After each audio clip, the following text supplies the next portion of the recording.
नमस्कार दोस्तों, मैं हूं अमित। आप सबका स्वागत है। E4, C6, D4, D5 ये शुरुआत है कारोकान डिफेंस की। E into D5, C into D5 ये कारोकान डिफेंस का एक्सचेंज वेरिएशन है।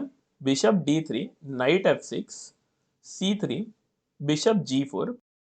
अब ब्लैक ने व्हाइट की क्वीन के ऊपर अटैक किया है। व्हाइट चाहे तो नाइट F3 भी खेल सकता है, लेकिन यहाँ पर क्वीन B3 भी एक बहुत ही अच्छा मूव है, क्योंकि व्हाइट अपनी क्वीन को भी सेव करता है और साथ में ही व्हाइट ब्लैक के B7 के पॉन के ऊपर अटैक कर रहा है।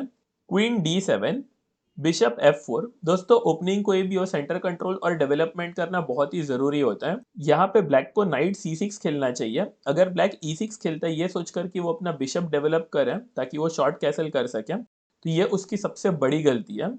इनफैक्ट ब्लैक व्हाइट के चेस्ट ट्रैप में फंस चुका है। तो अब आपका अपोनेंट शॉक हो जाएगा जैसे उस पर थोर की बिजली गिरी हो। यहाँ पे व्हाइट खेलेगा बिशप इंटू B8, रुक इंटू B8, बिशप B5 और व्हाइट के बिशप ने ब्लैक की क्वीन को ही एब्सोल्यूट पिन में कर दिया है। अब ब्लैक कुछ भी करे वो अपनी क्वीन को नहीं बचा सकता है। Queen into B5, queen into B5 check, और ये position clearly winning for white है। दोस्तों, इटालियन गेम की ब्रिलियंट चेस ट्रिक्स सीखने के लिए ये वीडियो जरूर देखें। और अगर आपको दूसरे मजेदार चेस ओपनिंग ट्रिक्स सीखने हैं तो आप हमारे chess opening tricks and traps का प्लेलिस्ट भी देख सकते हैं।